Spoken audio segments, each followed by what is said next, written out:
If you're listening to this show, then you're probably a fan of unique and interesting stories. So I want to tell you about Pocket. Pocket is a website and app that finds the most interesting, thought-provoking, and entertaining articles from trusted sources around the internet and puts them all in one place. If you're low on time, Pocket lets you save articles, as well as anything else you find online, like videos, recipes, shopping pages, to your personal Pocket for digging into later. Pocket will even read the stories you've saved aloud to you, like a podcast of back-to-back articles. Want to go deep on one topic? They also have some incredible curated collections that are hand-selected by Pocket editors, or an expert Pocket partner like me. Go to getpocket.com/slate and check out How To see my collection of articles that dig deep into our recent episodes about how the news became so broken, how we can put it back together again, and how you can have a healthier news diet. That's getpocket.com/slate. Hey listeners, do you remember that book, Fleishman Is in Trouble, by the writer Taffy Brodesser-Akner? A few years ago, it was a runaway bestseller. One of those novels that seemingly everyone was talking about all at once. It's been called a maddening, unsettling masterpiece. Well, now Fleishman Is in Trouble is a TV series on Hulu. I did not become a doctor to get rich, okay? I did it to live a meaningful life. Money doesn't buy you happiness. Oh, Toby, of course it does. What, are you crazy? You've reached Rachel Fleishman. Meanwhile, November is officially National Novel Writing Month. So what are you doing? Get on it. And to help you, we thought this was a great time to revisit one of our all-time favorite episodes, How to Write a Bestseller, with Taffy Brodesser-Akner. You will laugh and learn a lot, I promise. I'm going to pass the mic back to our previous host, Charles Duhigg, but we'll be back next week with a brand new episode. If you are in your 40s like I am, and you're a woman, you have earned a head full of stories in which someone better than you out there is doing this. Why should you even do this when there's dinner to be made, when you already have a good job, when your children need you? To write a book right now, there are so many forces that are at work that the first thing I want to say is congratulations for overcoming all of the fear, because I already know that you should be writing a book. Welcome to How To. I'm Charles Duhigg. If you remember, back at the beginning of the pandemic, remember back then? There were all these articles about how we should make the most of this time at home. We should get in shape and learn to cook sourdough and take up the guitar. And while you're at it, why not write the great American novel? Well, we've gotten a lot of questions from listeners asking some version of that last one about writing a book, including this woman. My name is Lauren, and I live in the mountains in Colorado. I have 2 children, and I work as a translator. I translate from Spanish into English. Lauren has always loved language. Her mom was a librarian, and growing up, Lauren would hide in the stacks all day and read, thinking about the book she was going to write someday. Her job now is translating legal documents, and so she's still reading and writing all the time, but not the way she dreamt of as a kid. Because currently I write all day long, but I don't write my own words. And so that's kind of boring. And so I like the idea of creating something. I don't want to write a memoir. I'm not looking for that. And that is all I currently do, is journal about myself. And I don't like to reread it. I'm looking for how to take the jump from what's right in front of me to, a new idea and creating a totally different story. Lauren thinks part of her problem is a lack of confidence that goes back to college. I was an English major, and at some point you have to apply for creative writing. And so I put that off. And then the day came where you had to turn something in, and I turned in something that I wrote in high school. Lauren was rejected by the creative writing program. That was more than 2 decades ago, but it still kind of haunts her. And since then, she's tried writing a couple of short stories, but nothing ever seems to click. And so she just goes back to journaling. Why do you think you're having trouble starting a novel? Well, I'm not sure how to take an idea and work through it over time. I feel like I just kind of self-criticize myself back to nothing. and say, okay, that was bad, negative, and then I don't do anything for a year or something. Lauren has this one idea that she really likes. It's a novel that's loosely based on her family history. My own grandfather found out when he was 75 that he had been adopted, and it kind of rocked our whole family.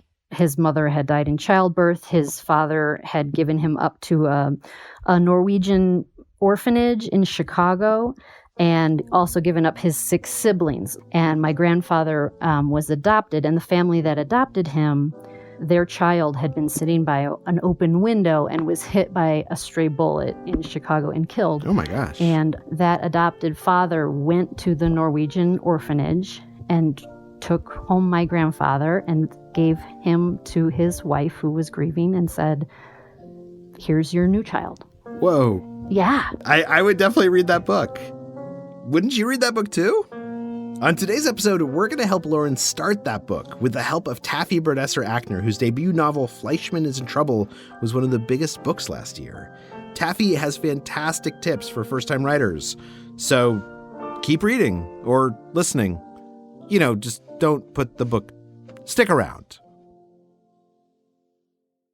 It's time to reboot your credit card with Apple Card. Apple Card gives you unlimited cash back every day on every purchase. It's real cash you can spend right away. No need to wait for rewards. Apply now in the Wallet app on iPhone to see your credit limit offer with no impact to your credit score. Subject to credit approval. Daily cash is available via an Apple Cash Card or as a statement credit. See Apple Card customer agreement for terms and conditions. Apple Cash Card is issued by Green Dot Bank, member FDIC. Accepting an Apple Card after your application is approved will result in a hard inquiry which may impact your credit score. Mom and Dad Are Fighting is brought to you by Progressive. What's one thing you'd purchase with a little extra savings? A weighted blanket, smart speaker, maybe that new self-care trend you keep hearing about? Well, Progressive wants to make sure you're getting what you want by helping you save money on car insurance. Drivers who save by switching to Progressive save over $700 on average, and customers can qualify for an average of 6 discounts when they sign up. Discounts like having multiple vehicles on your policy. Progressive offers outstanding coverage and award-winning claim service. Day or night, they have customer support 24/7, 365 days a year. When you need them most, they're at their best. A little off your rate each month goes a long way. Get a quote today at Progressive.com and see why 4 out of 5 new auto customers recommend Progressive. Progressive Casualty Insurance Company and Affiliates. National annual average insurance savings by new customers surveyed who saved with Progressive between June 2020 and May 2021. Potential savings will vary. Discounts vary and are not available in all states and situations. So to start, could you just introduce yourself? Sure. I'm Taffy Brodesser-Akner. I worked full-time at the New York Times Magazine, and I am also a novelist. I am the author of Fleishman Is in Trouble, which is now in paperback. Taffy didn't intend to become a novelist. She didn't even intend to become a journalist. She started out at film school. And I have the same story as Lauren.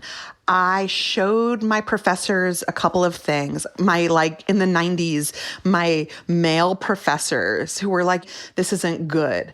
And right after college, I got a job in journalism because that was a thriving industry. Let us just have a laugh. And eventually, I became someone who wrote good stories. And the story I told myself as a result of that was, it must be that you're not a good creative writer. It must be that you're a good journalist. And so you should be very happy for the success you seem to be having and go with it. Taffy's become particularly well known for her celebrity profiles, like when she revealed the inner workings of Gwyneth Paltrow's Goop empire or went indoor skydiving with Melissa McCarthy. But despite her success, things didn't feel right from a creative perspective. And she was wondering what to do next when she had this lunch date. I went to go meet with a friend of mine who said, listen, I'm getting a divorce. And he had already moved out. The alimony was worked out. The child support was worked out. And he took out his phone and he showed me what it is like for somebody our age to be on dating apps. My mind was blown. I had never seen anything like this. And I knew by then that if I had never seen anything like it, it might be a good story. I left that lunch, and on the street, I remember I was on Fifth Avenue. On the street, I called up my GQ editor and I said, I have to do a story about dating apps. And he said to me, you know, you don't usually sound like a clueless New Jersey housewife in her middle age, but right now you do. But Taffy couldn't stop thinking about what she had seen. Her friend's experience on dating apps, it might not make for a good magazine story, but what about a work of fiction? And I pulled over, literally, into a restaurant, and I sat down, and I had my computer on me like I always do, and I wrote the first 10 pages of my novel. Toby Fleishman awoke one morning inside the city he'd lived in all his adult life, and which was suddenly, somehow, now crawling with women who wanted him. Not just any women. Taffy sent those first 10 pages to an editor she knew, and he liked them. So she made a deal with herself. I said to myself, I'm going to give you 6 months to write this. You won't give it one more day than 6 months, but you have to do it because clearly there's something in you that needs to be put to rest. And I have to find out if my screenwriting teachers were correct, that I am not a good creative writer. And I wrote that book in 6 months. I spent a lot of time with the same questions that Lauren has, which is the question of, I think, every parent who is a practical person and who wants to know that she's not wasting her time doing this thing that she feels she wants to do. Lauren, does that sound right? That does sound right. You spoke about a failure or a perceived failure you had in college where you let your teachers' opinions of it determine how to proceed with the rest of your life. And you relegated the thing that you wanted to do, which was be a writer, into a hobby, right? But ultimately, I'm going to say something extremely controversial. Journaling for writers is like a surgeon playing the game Operation at home. Like, can I ask you, do you enjoy it while you're doing it? I wouldn't say yes. I mean, right. what you're saying is blowing my mind. You sound like you hate it. But I think it's what people, I mean, it's definitely a tip of like, well, journal. Something will come of it. It is certainly not a necessary component of developing yourself as a writer. We only have so much time in the day. Your problem is that you're too good a student, that you let too many other people tell you what you should be doing. But there's this like tiny voice inside of you that is screaming for you to pay attention. And you're quieting it by journaling and pretending that that will put you on the road to something. When really, I think what's going on here is that your journaling is a distraction from how scary it is to put something on paper and know that you have this great story. And I'm sure, Charlie, you agree, right? Like, that story. It's fascinating. It's absolutely fascinating. My mind. So let me ask this. So, Lauren, what Taffy was saying, does that resonate with you? It does resonate with me, definitely. And I really liked what she said about journaling. I think that hit it right on the head. Hook, my friend. Yes. And definitely the practicality of having a life that has got to move on, and kind of spending time in my head does feel like a luxury. But now if you were to think about all the time you're using journaling, right? The better question you should be asking after hearing my story is, why her and not me? Here's our first rule. It's really easy to get bogged down, to avoid writing, because you tell yourself, I don't know how to do this. But that's often just a way to distract ourselves from the belief that we don't deserve to do this. But you know what? You do deserve this. You can write a book. You just need to give yourself permission to start. And when we come back, Taffy will tell us how to write your first sentence, and then the next one, and then the one after that. Stick around.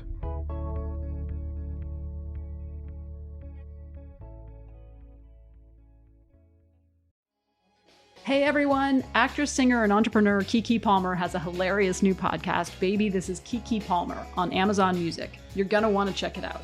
Keke has a lot of burning questions that keep her up at night. For instance, remember Tom from MySpace?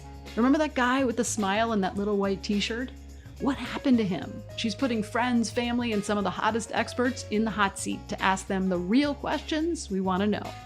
Like, is OnlyFans only bad? How has dating changed in the digital age? Where would former child stars be if they weren't actors? These are the questions running through Keke's mind, and she's letting us in on all of it. Because on Baby, This is Keke Palmer, no topic is off limits. Listen to Baby, This is Keke Palmer exclusively on Amazon Music. Download the Amazon Music app now. If you're listening to this show, then you're probably a fan of unique and interesting stories. So I want to tell you about Pocket. Pocket is a website and app that finds the most interesting, thought-provoking, and entertaining articles from trusted sources around the internet and puts them all in one place. If you're low on time, Pocket lets you save articles, as well as anything else you find online, like videos, recipes, shopping pages, to your personal Pocket for digging into later. Pocket will even read the stories you've saved aloud to you, like a podcast of back-to-back articles. Want to go deep on one topic? They also have some incredible curated collections that are hand-selected by Pocket editors, or an expert Pocket partner like me. Go to getpocket.com/slate and check out How To see my collection of articles that dig deep into our recent episodes about how the news became so broken, how we can put it back together again, and how you can have a healthier news diet. That's getpocket.com/slate. This podcast is brought to you by Progressive. What's one thing you'd purchase with a little extra savings? A weighted blanket? Smart speaker? That new self-care trend you keep hearing about? Well, Progressive wants to make sure you're getting what you want by helping you save money on car insurance. Drivers who save by switching to Progressive save over $700 on average, and customers can qualify for an average of 6 discounts when they sign up. Discounts like having multiple vehicles on your policy. Progressive offers outstanding coverage and award-winning claim service. Day or night, they have customer support 24/7, 365 days a year. When you need the most, they're at their best. A little off your rate each month goes a long way. Get a quote today at Progressive.com and see why 4 out of 5 new auto customers recommend Progressive. Progressive Casualty Insurance Company and Affiliates. National annual average insurance savings by new customers surveyed who save with Progressive between June 2020 and May 2021. Potential savings will vary. Discounts vary and are not available in all states and situations. We're back with our budding author Lauren and our expert Taffy Brodesser-Akner. And if you've ever thought about writing a book before, you probably know there is a lot of advice out there. I think a writer's notebook is the best way in the world to immortalize bad ideas. I like to run and I like to walk in solitude, and I do my meditation and my thinking. So by the time I come to a blank page, I have many, many things to say. The blank page in the mind has to be filled before you can have the courage to face the actual blank page. That was Stephen King, Joyce Carol Oates, and Jonathan Franzen. So, people who know how to write. Taffy, in fact, says some of her favorite advice came from Franzen. He said that a lot of people think a book is about what happened, but the better version of a book is, here's what happened, now let me tell you how. And I thought that was so remarkable, because it means that you don't have to have some big reveal about action. You have to have a big reveal about character. And the process of writing is very much the process of getting to know your characters. A good tip for that is to have someone in mind, is to say, like, okay, the brother is a guy like Brad Pitt, and the uncle is a guy like Charles Duhigg. And then you use that to fill in some space and make them who you believe that they are. Here's the next rule. Draw your characters from people that you already know or that you observe in real life. Think about when you do it standing in line at CVS and the story you tell yourself about the guy in front of you, right? And now think about the ways you hate him. Could you also use those things to make him into something that you love? Because the work of fiction is empathy. The work of fiction is, here's a story that makes no sense to me. Here's a story where everyone seems terrible. Now create circumstances in which you understand why everybody would behave that way. So you think of a light plot. How did this happen? What's the story of the bullet? Like, where did the bullet come from? Lauren, so this character, the one who goes and their child dies and they get essentially a replacement baby from the orphanage, if that had to be someone whom you already know, some model that you're using just to help you fill in the blanks, who occurs to you? Oh my gosh, I have not thought about that in that way. There's 1,000 ways it could go. And I wonder, when you're brainstorming like that, when you brainstormed for your own book, how did you narrow down, all of the ways that it could go? The first thing you do, and this is how I write any journalism, is you say, what is interesting to me about this? You have to give yourself permission to not be the translation, but the source, right? You have to be the person who has the idea. But the reason you don't have that right now is only because a long time ago, people said to you, you're better working with other people's material instead of writing your own. Someone said that to you when you were impressionable, and you took that story and ran with it. Let me ask you this, because I think everything you're saying makes a ton of sense to me. But even I, as someone who it has been writing for, 15 years now, like some mornings I wake up and sometimes I don't even know where to begin. Like, what do you do with only 6 months to write a novel? What would you do on those days when you're like, look, I actually don't know where the scene is supposed to go, or I don't know yet what's interesting to me? The thing that I would do is I would lock myself in a room and I would say, what is the book that I see myself writing? Like, what is the point that I need to make? The good news for Lauren is that one day she'll look back and say, thank God for that pandemic, because it gave me something that is better than time. It gave me the lack of excuse. I don't think Lauren, who has been assiduously journaling and making space for this whole time, is going to have a problem finding the time. I think she's going to have a harder time reminding herself over and over, why her and not me? I do have time right now. That excuse is not there. I think the allowing myself to take the time is difficult. Yeah. And then the actual appreciating the process and not criticizing myself so much that I will just stop will be hard for me. Well, let me ask you this. Do you remember teaching your children how to ride a bike? Yes. Do you remember how, the way riding a bike works is that it's really hard to get to the fun part because even if you're good, you wobble for a second? Yes. The problem with teaching your kids how to ride a bike is convincing them that the wobbly state is a temporary one and that one day this will become a machine that goes of itself. I'm here to tell you that one day your book will become a machine that goes of itself. All you have to do is write the first 30 pages.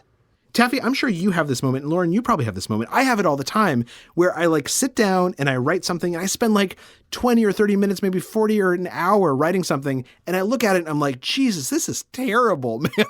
This is so bad. I am embarrassed that those words came out of my fingers because I don't know what the hell I'm talking about.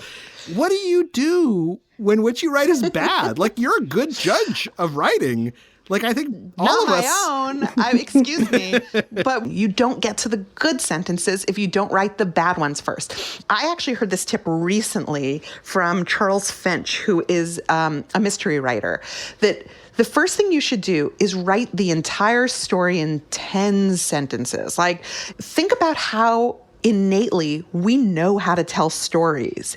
I think that every writer would be a better writer if they sounded like they do when they talk. And I think sometimes that's hard because, again, Lauren, you're such a good student. You're reading legal writing all day. There is no way you don't equate writing with some kind of formality. What you should be doing is trying to bring your journaling self into your novel writing self. And you should maybe even start one chapter, just write one chapter as one of your characters who is journaling. Here's our next rule. Write the bad sentences. Tell the story the way you would to a friend. Taffy says one of her favorite tricks is to write, "Here's the thing," and then just launch into her story the same way she would if she saw someone on the street and she only had a few minutes to talk to them. Lauren, if you were to say tomorrow, you're going to sit down and you're going to write 5 or 10 terrible pages of your novel, and you just accept it's going to be bad, would you be okay with that? I think that would be good. A great thing to have is a goal that's a word count a day, because some of your writing is spent thinking. Some of your writing is spent pacing. Some of your writing is spent picking your nose. And some of your writing time is spent on Twitter or Facebook or cooking while you're figuring it out. If you write 500 words 4 days a week, and then on the 5th day, you revise those 2,000 words. And then on Monday, start over again. In a year, you will have finished a book. Taffy, what do you think about writer's block? Like, is that something you've ever experienced? I'm so glad you asked that. It's my favorite question. I don't believe in writer's block. I wrote half of my book in the Nordstrom ladies' room where there's a couch, and the other half with children sitting next to them watching TV with them so that they would have the illusion that I was spending time with them. Like, I never ask my sister, who's a veterinarian, I never say to her, like, "Oh, you're not blocked today, are you? Because you have that surgery to do." This is a profession and you have to treat it professionally. But at its heart, writer's block is the act of thinking about writing instead of doing it. And if you just remember that, you can always know that you could just write the next sentence. It might not be very good, but the one after that probably will be. Here's our next rule. Just keep writing. That's it. Just keep writing. But I do wonder, I mean, it sounds like, Taffy, when you wrote your 10 pages, you had someone you trusted or someone at least that you knew that you gave it to. And at some point, that part scares me of who am I going to give it to? No. Who would I trust? Think of it this way. I took a very powerful editor at one of the very few remaining publishing houses, and I said, "Here, I took a dump on these 10 pages. Tell me if I have any talent." I risked a lot doing that. That was my brain trying to obligate me to something or to let it go. What if you said to yourself, "I'm going to write the first 10 pages without ever looking back, because I worry that you are somebody who will edit it to death and never get to page 11 because it's still not perfect." Taffy, how many of those original 10 pages that you wrote in that restaurant, how many of them changed versus stayed the same in the final book? The first 30 pages are intact and everything else changed.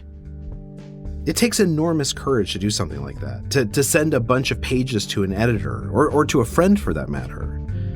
But the only way you get better at writing is by showing other people your work. Don't let the fear of not being perfect stop you from writing and sharing a first draft that needs help. Well, I wonder what you would suggest. Would you suggest that it be someone who is a writer or someone who I trust with my feelings? Or I'm not sure. I would tell you that you should not make it somebody who's like a member of your family. Okay. For the simple reason that in addition to how proud and excited they'll be, they will also have feelings about this endeavor. And those feelings can often be pure but undermining. I learned that I can't let my husband read things until they're published because he can judge a piece of writing.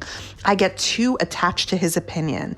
So I have a group of people I send my stuff to, and what I think those people are non-professional people that I know like to read. Like, are you in a book club? Yes. Who's your favorite? Look, you don't have to name that person on the podcast, but you should take the person that feels really well read and who enthusiastically seems to read more than everyone else and say, would you mind reading these 10 pages? That's really great advice. I really like that. Mm-hmm. And then you say, like, they're terrible. I just want to know what you think. Do not indicate that to that person that they hold your heart in their hands. Right. All feedback is good information, but you have to figure out a way that it only goes into your brain and not your heart. And after the 10 pages, if someone says this was interesting, you should know what your questions are for that person. And my questions are always, would you keep reading this? What did you remember most about it when you were done? Here's our final rule. Find someone to be a trusted reader, not a cheerleader. You want to find the kind of person who would actually want to buy your book. And if they don't like it, that's okay. You should just try someone else. Not everyone is going to like your work. And just because one person doesn't, that doesn't necessarily mean it's bad. You should take feedback seriously, but don't let it stop you from writing. Lauren, let me ask you why you want to write this novel, why you want to write this story of this guy and his child being killed by a stray bullet and going to the orphanage and getting a replacement baby. Why do you want to write that? Well, I think maybe this story speaks to me about something I feel has been handed down in my family.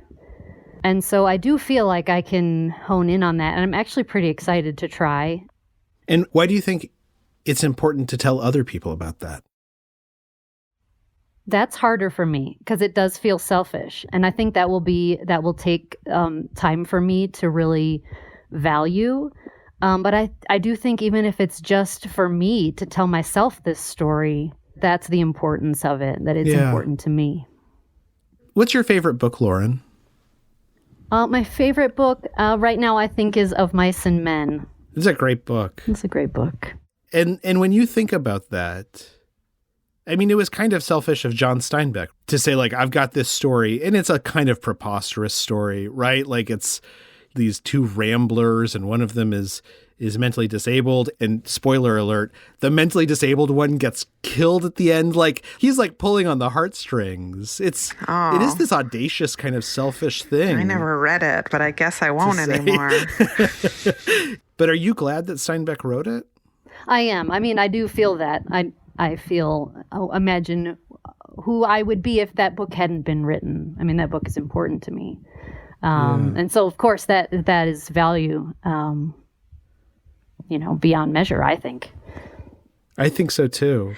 I think that first of all, I think about the fact that men never ask these questions, right? Like, I've taught writing a lot, and I've never seen a man ask me the question, what right do I have to take up this space? Like, why shouldn't I have this? Why shouldn't the world know what I've been through? This is not a selfish thing that you're doing. This is a selfless thing that you're doing. This is a generous thing that you're doing. And again, this isn't something that any human being should want to do. So the fact that you've been chosen to want to do it means that you have an obligation to do it. I think it's really well put. I do too. I would love to read this book, Lauren. I can't wait to read this book because you're going to name characters after both of us. And we're going to go to your book party and we're going to laugh about the time where you were journaling.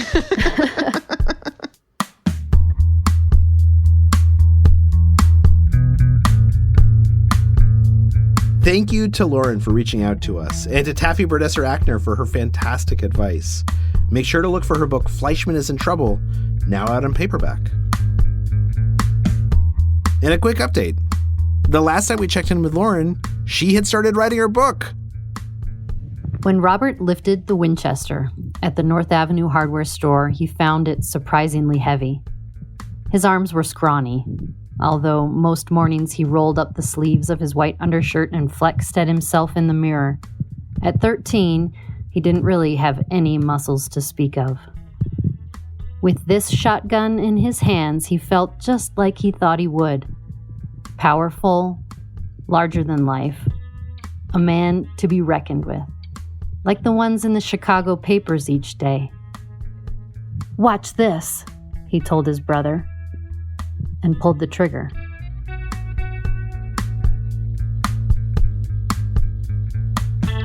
I cannot wait to read this book. Do you have a problem in search of a solution?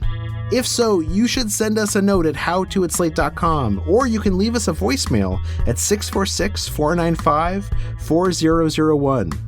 We might have you on the show. How To's executive producer is Derek John. Rachel Allen is our production assistant, and Merritt Jacob is our engineer. Our theme music is by Hannes Brown. June Thomas is senior managing producer, and Alicia Montgomery is executive producer of Slate Podcasts.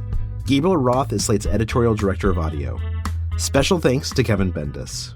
I'm Charles Duhigg. Thank you for listening.